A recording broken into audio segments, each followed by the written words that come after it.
Gracias por seguir junto a nosotros en República. Seguiremos discutiendo aspectos que tienen que ver con la actividad legislativa y también lo que significa la nueva legislatura 2018-2021. Es un gusto para mí saludar a Juan José Martel, diputado electo por el CD. Y también, gracias por estar con nosotros. Y también está Leonardo Bonilla, diputado electo no partidario. Buenos días, bienvenidos ambos a República. Es un gran gusto. Bueno, vamos a hablar uno de los temas que me gustaría desarrollar en estos primeros minutos. Juan José, es el tema del bono. Lo hemos hablado en el bloque anterior con Jorge Chafik y con Nidia Díaz, y la postura que ellos tienen es, en el caso del FMLN, salen del bono, ellos no lo van a recibir, el bono para los salientes ni para los entrantes, pero sí es un acuerdo que tuvieron los partidos en la junta directiva para los empleados. Allá cada partido que ha decidido diputado tomarlo. El caso del FMLN fue su posición, pero siempre en esto, Juan José, es un tema, no queda claro totalmente si es un bono para beneficio eminentemente partidario, pero luego se menciona que es un bono para los empleados de la Asamblea Legislativa y a cuánto asciende de la totalidad del presupuesto que tiene la Asamblea Legislativa. Yo creo que cuando se habla del bono, en realidad se está hablando de una cantidad de dinero que se incorpora al salario de la persona. Por lo tanto, yo creo que no debe de quedar a discreción de cada diputado si lo acepta o no lo acepta. Para mí, el bono debe eliminarse. En el caso de los diputados, no me estoy refiriendo a los empleados. Creo que los empleados de menor salario deberían siempre de tener apoyos de complemento. Pero en el caso de los salarios más altos, creo que eso debería de revisarse. Pero no se trata de dejar a la discreción de un diputado si lo dona a las Carmelitas Descalzas o se va con los amigos de parranda o no lo recibe, sino que los privilegios por principio institucional deben eliminarse. Y deben eliminarse porque deben de ser parte de una política de austeridad, no solo del órgano legislativo, sino de todo el Estado.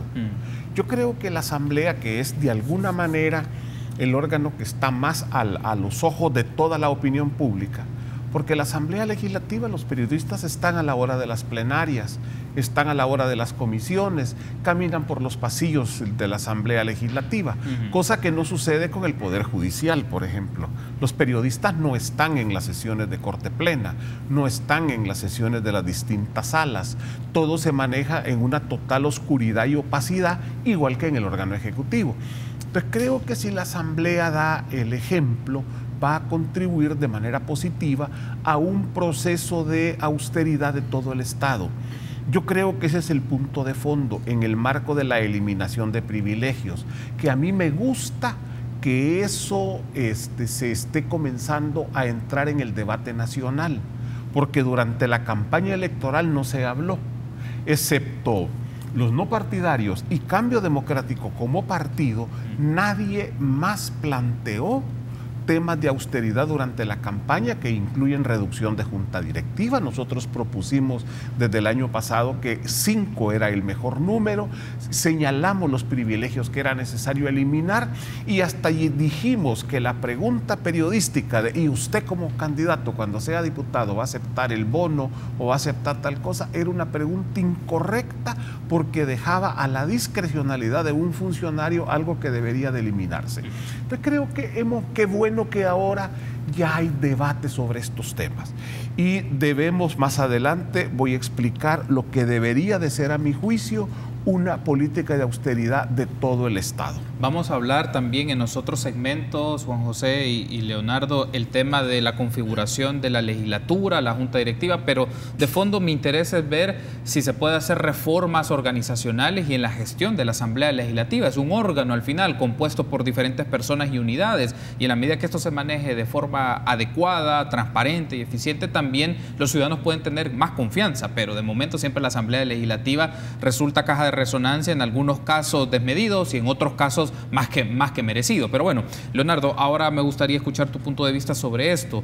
Se habla de austeridad en la Asamblea Legislativa, se habla también de que se pueda manejar los fondos de manera adecuada. ¿Cuál es tu perspectiva? Llegas a la Asamblea Legislativa y tu perspectiva en el tema de la transparencia y la austeridad, particularmente en el manejo de los fondos. Se ha hablado de bonos, pero también queda la duda, bonos de los diputados, pero otra parte los bonos de los empleados. ¿En qué medida se puede hacer esta distinción y si se debe de suprimir este tipo de bonos para los diputados y diputadas, no así para los trabajadores y trabajadoras de la Asamblea Legislativa, porque han mencionado que es un derecho, o si hay que replantearse? ¿Cuál es tu apreciación? Bien, yo celebro realmente la discusión que ha surgido a partir de un tema que no debería ser un tema trascendental, el tema de un bono. Lo celebro porque, como lo dijo Juan José, en la campaña no se habló de este tema. Nadie proponía el tema de austeridad, el tema de transparencia, la lucha anticorrupción. No la escuché por ningún partido político, a menos quizás tal vez no la escuché yo y sí existieron propuestas al respecto, yo no las recuerdo. Pero ahora resulta que la presión de la sociedad está ejerciendo una cuota importante que ha llevado a replantearse incluso decisiones que ya habían sido tomadas. Tal es el caso de la solicitud de seguridad para diputados salientes. Particularmente en mi caso, desde la campaña, vengo de la sociedad civil y vengo mencionando ese tipo de situaciones desde la ciudadanía civil, el desencanto que los ciudadanos tenemos hacia la forma en la que se han administrado los fondos públicos y la forma en la que se ha administrado el poder político. Ahora resulta que nuestra voz de una u otra manera ha sido escuchada, no solo como ciudadanos, sino que al llegar un diputado independiente, al llegar también un diputado que ya había hecho propuestas, en el caso de Juan José Martel, en tema de transparencia, en tema de eliminación de privilegios, ahora sí están sonando. Ahora, yo pienso también que, y lo dije y ha quedado registrado, que los privilegios no deben ser cuestión de discreción, sino de eliminarse. La propuesta es, y mi propuesta muy concreta es, plantear reformas al reglamento de la Asamblea Legislativa para que se deroguen todos los privilegios. Y yo decía, hay que definir, por supuesto, qué es un privilegio, porque si hay un elemento necesario para el desempeño de las funciones de un diputado o cualquier otro funcionario, pues bueno, que se quede, pero después de una revisión de necesidad sobre esos elementos. Pero aquello que es más, que va más allá de la función, como el caso del seguro médico, que todavía sigue en debate y no debería, como el caso del bono, creo que deberían de simplemente eliminarse. Ahora, hay que revisar el tema de si a los empleados se les debería de quitar este bono, hay que revisar el tema de salarios, hay que revisar incluso el tema de cuántos empleados tiene la Asamblea Legislativa respecto a años anteriores. Creo que la burocracia ha crecido, el número de empleados que está cargando el presupuesto de la Asamblea Legislativa ha crecido y habría que revisar ese tema también. Tampoco me cierro yo al tema de si es necesario quitarle el bono a los empleados. Habría que pasar por una revisión, pero lo que no tiene que pasar por revisión es que a los diputados se les elimine el bono, es decir, por reforma al reglamento de la Asamblea Legislativa.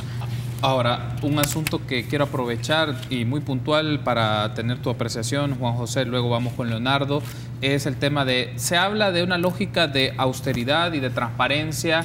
Es un término muy genérico y utilizado por todos los partidos políticos, pero no he escuchado hasta el momento modificaciones específicas, uno que tenga que ver en la normativa, en el reglamento interior, y la otra que es un proceso de discusión también de los miembros de la Junta Directiva por las atribuciones que tienen al momento de configurar y definir el presupuesto de la Asamblea Legislativa. Desde la perspectiva de Cambio Democrático y de su representante en la Asamblea Legislativa, que será usted, Juan José, ¿qué aspectos concretos se pueden observar y analizar para hacer modificaciones en esto y evitar estas discrecionalidades del manejo de dinero y también en la cantidad de empleados que tienen los directivos y que tienen a disposición los diputados y la restricción que esto significa y el monto también que esto implica? Claro. Lo que pasa es que son, aunque se vinculan, pero son cosas diferentes. Una cosa es la transparencia, una cosa es la rendición de cuentas y otra cosa es la austeridad. La transparencia de alguna manera está regulada en una ley. Y la ley lo que garantiza es que toda la información pública, toda la información del Estado debe de ser pública, salvo muy contadas excepciones. Eso que se logró en el gobierno pasado, que fue el primer gobierno del FMLN, y hay que reconocerles el mérito, porque durante los gobiernos de Arena todo era oscuridad absoluta y total, ha venido avanzando. Hay que revisar esa ley de manera de que se vuelva cada vez más imperativo la obligación del funcionario y de la institución de brindar información pública, que haya procesos más claros, pero también que la ciudadanía sepa a dónde encontrar la información, porque muchas veces piden en papel información que está en internet. Entonces creo que la obligación primaria debe de ser la utilización de las redes sociales. Eso hay que modernizarlo. Pero por otro lado, se necesita una política de austeridad, que podría ser incluso una ley. ¿Qué es lo que sucede? Que ahora la política de austeridad la implementa el órgano ejecutivo y solo es obligatoria para ellos. Pero una política de austeridad, a mi juicio, en primer lugar debe de ser integral.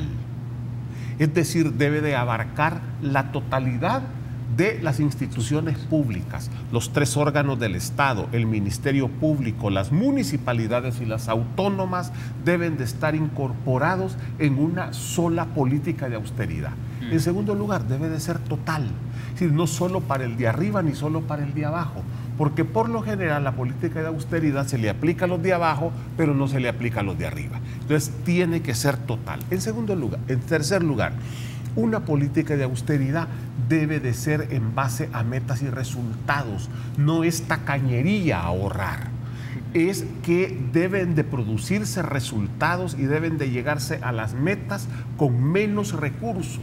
No se trata de decir, como me recortaron el presupuesto, no pude hacer tal cosa.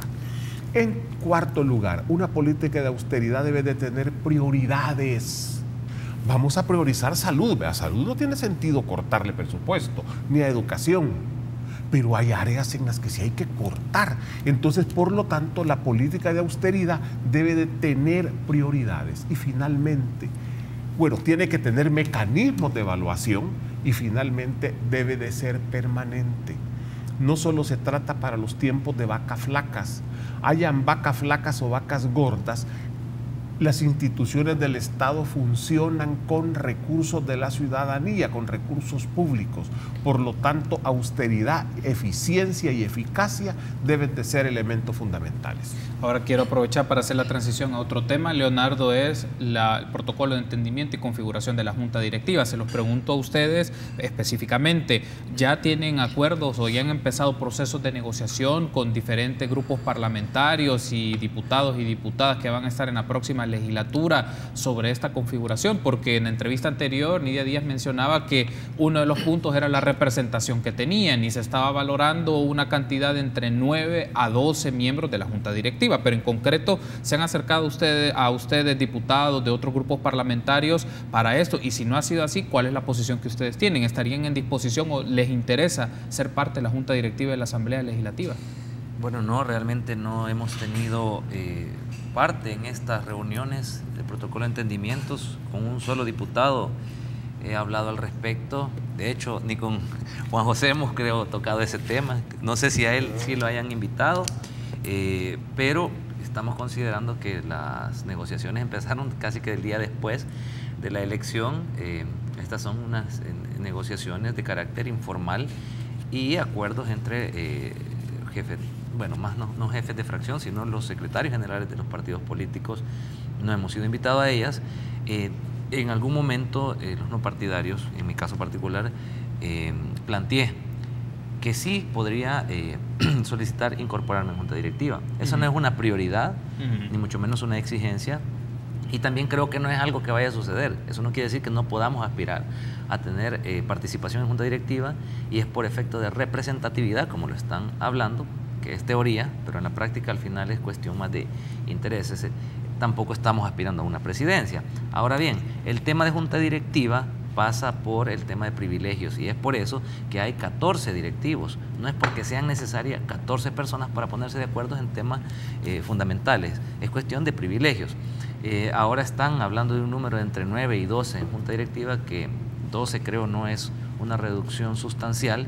Le apostábamos a 5, yo he dicho que podría dar votos hasta por 7, una Junta Directiva integrada por 7, todavía se sale del margen, pero que una Junta Directiva puede funcionar perfectamente con 5 o 7 miembros, en caso la reducción no sea sustancial, que por lo menos exista buena voluntad por parte de los partidos políticos en tocar el tema de privilegios y eliminar todo ese tipo de prebendas que se tienen en junta directiva que realmente no son trascendentales y no fomentan la transparencia realmente. Por el contrario, el tema de transparencia, incluso en junta directiva, no basta con que las personas o los ciudadanos o cualquier institución interesada vaya a la Asamblea Legislativa o cualquier otra institución a solicitar información en base a la Ley de Acceso a la Información. Debería ser información oficiosa, es decir, que la misma Asamblea Legislativa esté haciendo una rendición de cuentas constante, que los mismos diputados estén alojando en sus redes sociales, en su sitio web o en el mismo portal de la Asamblea Legislativa, cuáles son sus actividades, sus gastos, su equipo de trabajo. Yo, de hecho, una de las propuestas que planteaba era una plataforma de transparencia que sea aprobada por la misma Asamblea Legislativa, de información oficiosa y que sea alojada en una web. De no ser así, creo que cualquier organización de la sociedad civil puede atribuirse la creación, y de hecho ya hay esfuerzos en ese sentido que transparenten el trabajo de los diputados o de cualquier otra institución del Estado, y en mi calidad personal me comprometí a transparentar y hacer pública toda esa información independientemente se apruebe o no en la Asamblea Legislativa. Perfecto, tengo que hacer una pausa, regreso con los comentarios de Juan José Martel. Volvemos en minutos.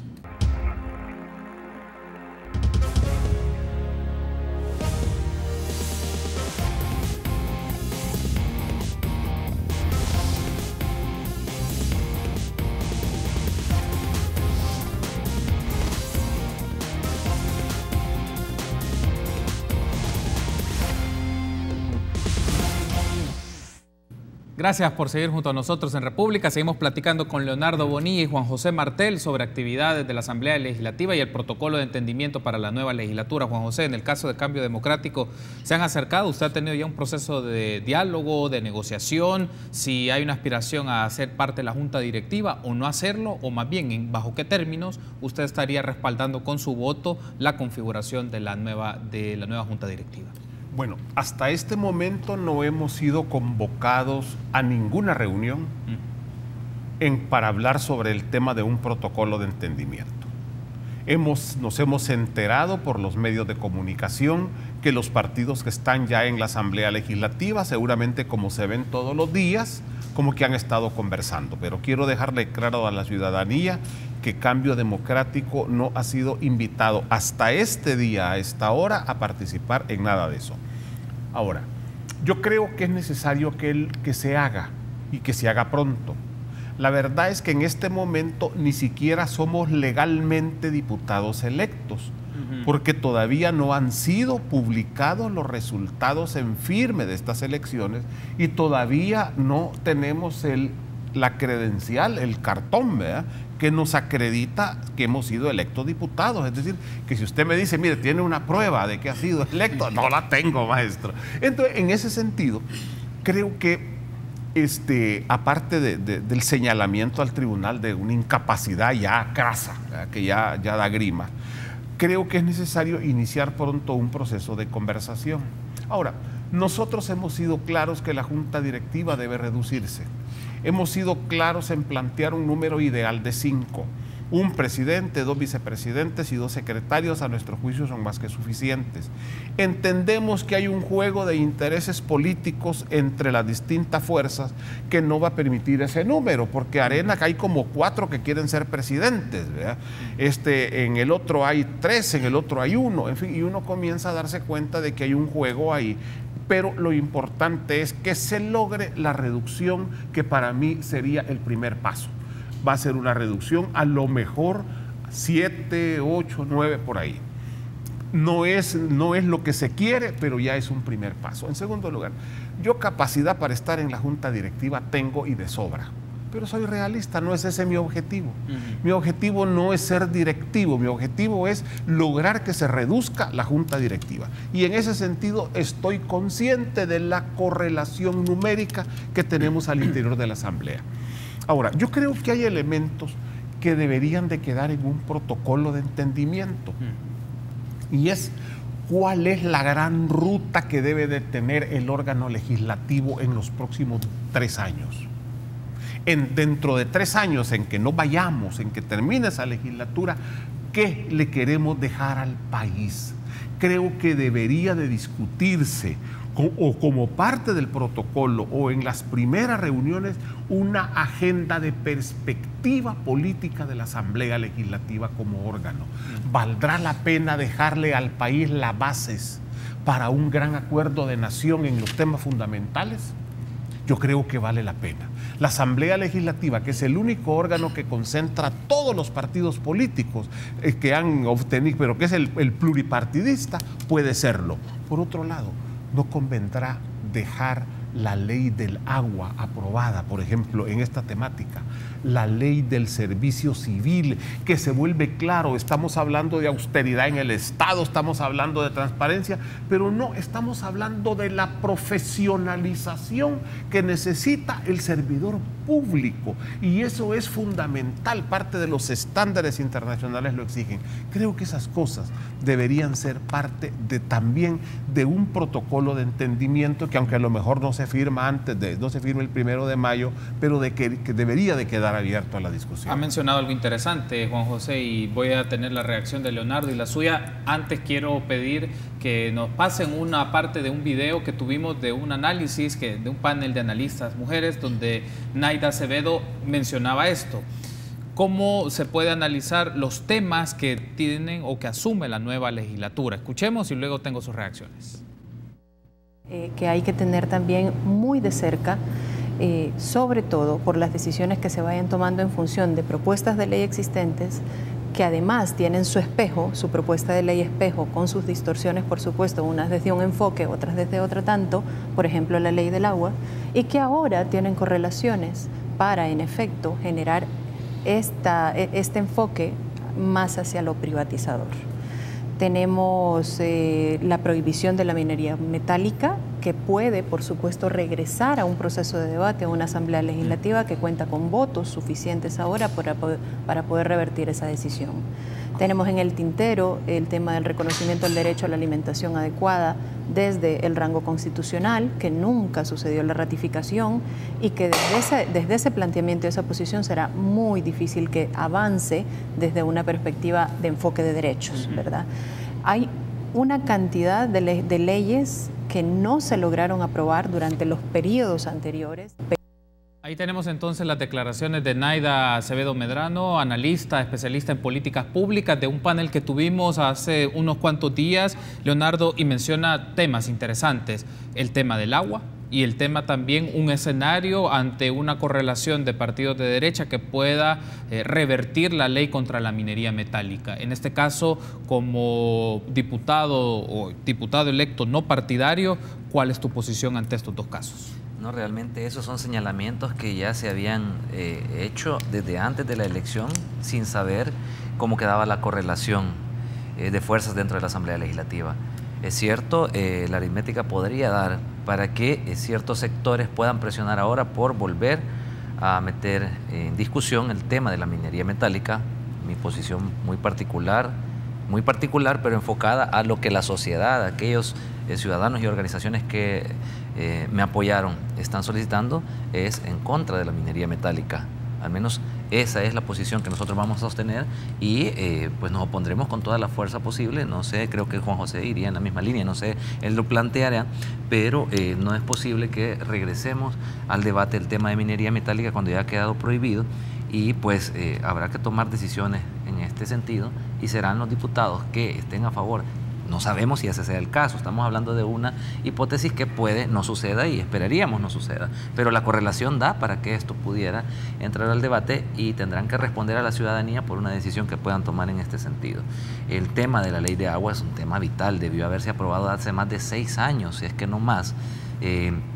Pero es claro que existen intereses muy particulares, muy marcados por administrar el tema del agua. Se han hecho unas propuestas que llevan entes rectores públicos y entes rectores privados. Yo no veo por qué deba de existir un ente rector privado en la administración del tema de agua. El tema de agua debe constituirse como un derecho constitucional, como un derecho humano en la Constitución, y como tal debe reconocerse y ejercerse un control del Estado y de la misma sociedad sobre el agua. No creo que el tema del agua deba pasar por administraciones privadas y debe quedar en esta legislatura de una vez y por todas aprobada una ley de agua general e integral, una ley que esté evaluada y avalada por aquellos sectores que realmente se ven involucrados en este tema y que no lleve la representación de sectores privados que en algún momento han querido tener parte para poder obviamente sacar provecho de esto. ¿Cómo Juan José se incorpora en el protocolo de entendimiento? Como mencionaba en su intervención previa, deben de estar las discusiones fundamentales de la próxima legislatura y también los compromisos que asume la nueva legislatura. Casi siempre, si revisamos los archivos de los protocolos de entendimiento en las legislaturas anteriores, solo es la distribución de la junta directiva, presidencia, vicepresidencia, secretarios y también de las comisiones, pero no de los temas en concreto. Solo se menciona que buscábamos la gobernabilidad, etcétera, etcétera, cuentos. Pero el tema es aquí en específico cómo en un protocolo de entendimiento puede quedar temas de agenda fundamentales un poco al comentario que Naida mencionaba. Agua, minería, y también en el panel salió si se harán reformas a la ley de asocio público-privado también. Yo creo que haber llegado a protocolos de entendimiento en algún momento ya significó un avance en la Asamblea Legislativa, porque en el pasado ni eso había. Pero creo que los instrumentos hay que irlos perfeccionando y uno de los retos es incorporar una agenda de temas políticos fundamentales de nación que la Asamblea Legislativa tiene que estar viendo con especial interés. Y en este momento uno de los temas claves que ha mencionado Naida, y aprovecho para saludarla y para reconocerle públicamente su trabajo, su esfuerzo y su capacidad, creo que son los temas de medio ambiente. Y ahí está el tema de minería y está el tema del agua. En el tema de minería debe de quedar absolutamente prohibida la minería metálica, porque destruye el medio ambiente, destruye el agua. Por otra parte, en la ley del agua el punto es, el centro es el organismo rector del recurso. No debe de quedar en manos de grupos privados y menos de grandes grupos de intereses económicos, porque yo estaría de acuerdo que me dijeran grupos privados, pero incorporamos a todas las comunidades de gestoras del agua, que son más de 1.500 comunidades en todo el país, que trabajan para que haya agua, que limpian las cuencas, etcétera, y que son por definición privados. Es como cuando dicen sociedad civil, se les olvida que los partidos políticos son parte de la sociedad civil, ¿eh? Entonces dice, yo soy representante de la sociedad civil, también los políticos. En ese sentido, creo que esos temas son claves. El agua no debe de ser privatizada. El agua debe de preservarse, garantizarse para las nuevas generaciones, ser un bien social, un bien comunitario, y debería de ser parte de nuestra riqueza nacional. En El Salvador llueve en una temporada lo que llueve en Israel en un siglo. ¿Cómo es posible que nosotros no podamos aprovechar ese inmenso recurso hídrico que tiene que ver con los bosques, que tiene que ver con muchas cosas, y lo estamos simplemente destruyendo en aras de grupos de ambiciones privadas? Sabemos de empresas que secan los pozos por las grandes cantidades de aguas que salen. La ley no debe de servir para eso.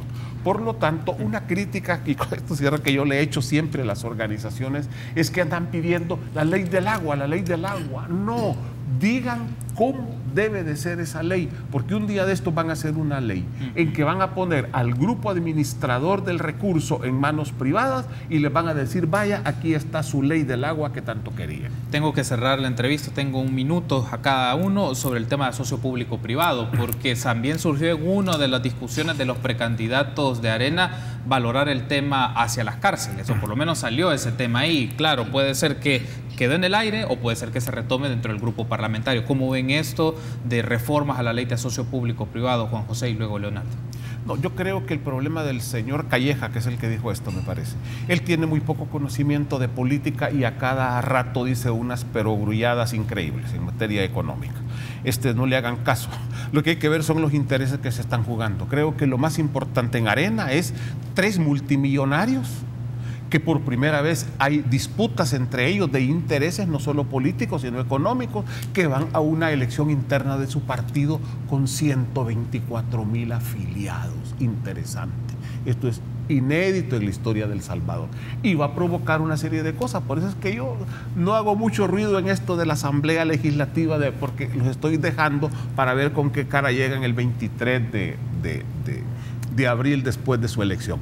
Pero yo diría, en este caso, necesitamos esas cosas verlas con mucha seriedad. Creo que hay una buena ley de asocio público-privado, hay que revisarla, pero hay cosas que deben de quedar siempre en manos del Estado, por el amor de Dios. Cierro con Quizás Leonardo. coincidimos en algunas posturas. Creo que hay que revisar primero, no hacer reformas a la loca o inventarse reformas o diseñar reformas en base a grupos de interés, y lo que está funcionando pues no debe de modificarse siempre y cuando vaya en función social. Creo que habría que hacer un análisis serio también de los asocios público-privados y ver qué puede, si es que hay necesidad de hacer cambios, hacerlos, y si no, pues que queden como está, ¿verdad? Quiero darles las gracias por haberme acompañado, Juan José, Gracias, Leonardo. Carlos. Nos seguiremos encontrando y reflexionando un poco el trabajo de la Asamblea Legislativa y también un poco las propuestas que tengan ustedes como diputados al momento de la discusión y la deliberación, tanto en las comisiones como en el Pleno Legislativo. Gracias, Juan José. Gracias, Leonardo. Gracias por la invitación y no va a ser la última vez.